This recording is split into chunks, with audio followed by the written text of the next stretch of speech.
Welcome to Melodifestivalen 2019. Now we have the big pleasure to speak to one of the contestants that's in the running to actually win this contest. I think he's got one of the favorites. John Lundvik, nice to see you again.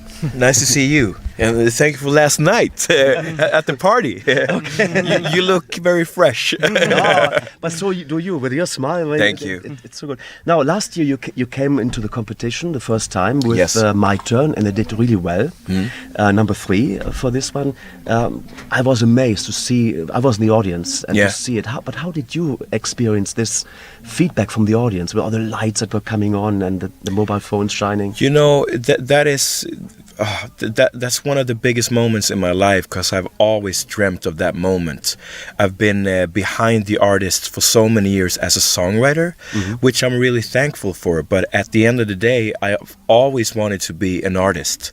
And to get up on that stage, getting the love from the Swedes, and their votes actually taking me to the 3rd place in the final, that was so many dreams at the same time. So that was an amazing experience. Well, you said you're a songwriter. Yeah. What is the key to compose the perfect Eurovision song? Oh, wow. I think you have to do, I think joy is one ingredient that you have to bring aboard. And I think you need to bring aboard vocals, because Europe loves vocalists and singers. So a show, people love a show.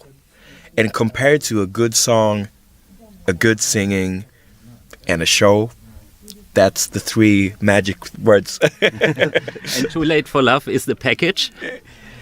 I think it is. I really do. Because it's different. I can't remember the last time a gospel choir was on stage together with the artist. A real gospel choir. I mean, the mamas. Yeah, they look the deal, they sing the deal, and they are the real deal. And I don't think that has been done before. So, yeah, I think Tel Aviv is ready. Wow. So how did this idea come up? Like, how long did it take to have the complete package you have right now? You know, it's a really good question, because we have worked 6 months with the song, with the staging, with the lights, all the rehearsals. We all have families that has been waiting. And, you know, this is so much hard work. And at the end of the day, it's only about 3 minutes. 6 months cooks down to 3 minutes. So it's been a lot of work, man. Where did you find the mamas?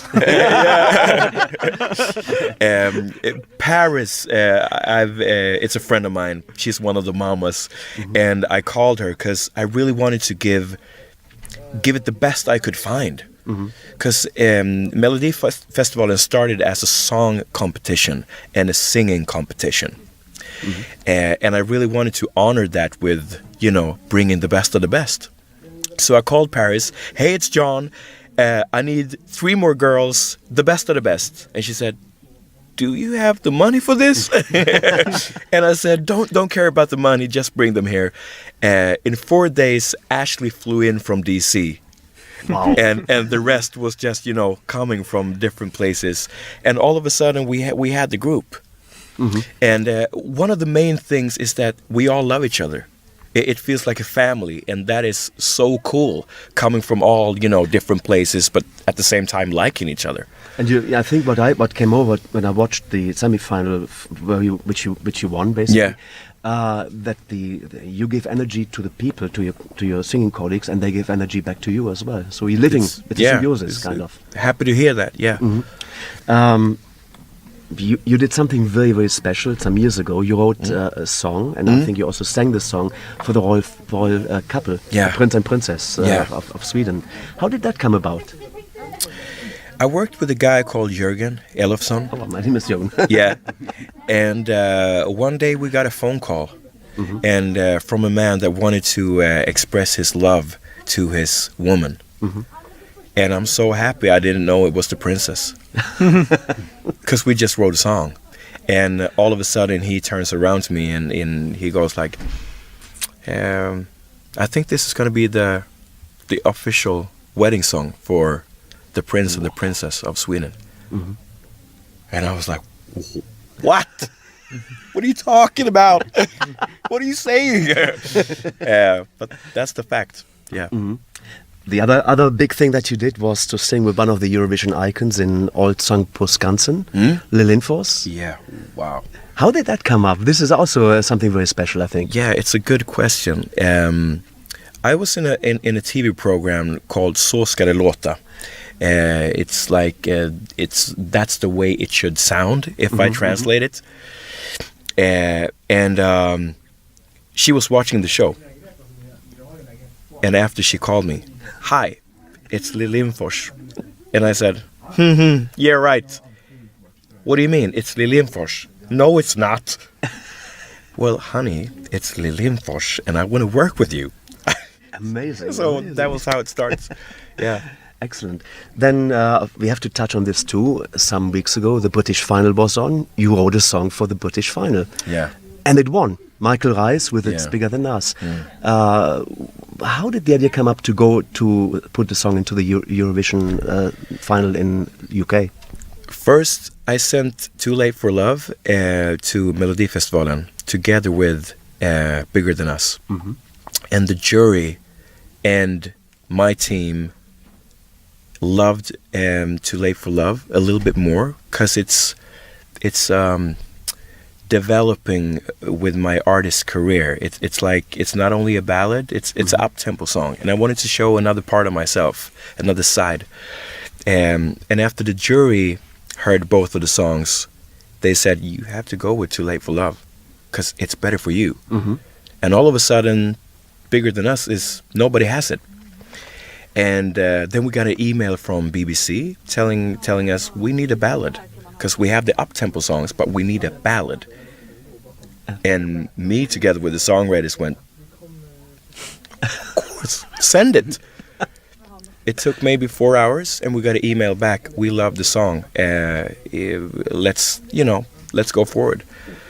And to make a long story short, Michael Rice got the song, and he's so good. He's so humble. He sings so well. Wow, he's amazing. So. Well, but of course, when you win Melodifestivalen, you will go to Eurovision Song Contest, and then you have to compete to your own songs, with your own songs. Okay. Well, let's see what happens on Saturday. I mean, I would be the happiest boy in the world. But let's see what happens. I really hope Sweden will like the song. And the jury, the international jury, tomorrow night, I hope they will like the song as well. Well, what we noticed, we spoke to many people while being in Stockholm. We heard that they all go for you. The sales are very good. Actually, you're number one in Sweden. Yeah. Number one in the betting odds. And does that put pressure onto you for Saturday? You know, it's the media and the Spotify charts. They aren't votes, and I think we have to be humble, thinking even if it goes well on Spotify, it doesn't really naturally translate into Swedish votes. So again, I love being number one. It's such a blessing. But at the end of the day, they have to vote. They have to vote. So yeah. This year, Melodifestivalen has a new voting system. Yeah. It's different age classes that vote. Is that an advantage or a disadvantage for you, John? For me, I think it's a plus. Because I'm not 14 years old. I'm 36. And usually, if you have a lot of followers, you're in the finals automatically. But this time, the grown-ups has the power and the kids has the power. So it's more equal, I think. Looking at you, you are in a really good shape. I think you're... Yeah. Wow. Can you tell us about your sports career in the past and how many sports activities you do at the moment? Yeah. I've been in athletics for quite some time as a young boy. And I'm a man. And that is it's been really good for me because... especially as an artist, you have to work hard on stage. You have to have the physique, and from the training, I can use that mindset, that physique, to translate into my artist life today. I train a lot, but not any sports. I jog, I work out, I do some, yada yada. So what came first, the sports or the music? Music, of course. Absolutely. Every day in the week. Yeah. So when did you find out that you become a musician, a composer, songwriter? Not only singing and composing, but you also do music for television programs or movies. So how does it come into your life? I think music has always been a really big part of me. When I'm sad, I'm listening to music. As a child, I was always listening to music. I started out as a guitar player, but that was too heavy and too much training. Then I loved the trumpet, and I started playing the trumpet, but I didn't get any girls when I played the trumpet as a boy. So I was like, oh. But then I started singing because it felt natural. And when I became like 15, 16 years old, I really started putting a lot of time into music because I loved it. And here I am with you guys. And when was your first connection with Eurovision? Like, did you watch the show on television? Wow. Since a kid. Yeah. I mean, I'm born 83, and I think that was the year Carola won. So, yeah. It's always been a part of my life. That's it? Thank you. Yeah. John, thank you very much for taking the time to chat with us. We wish you all the best of luck for Too Late for Love on Saturday. I'll do my best. And this year it's your turn. Thank we you, are sure. Thank you.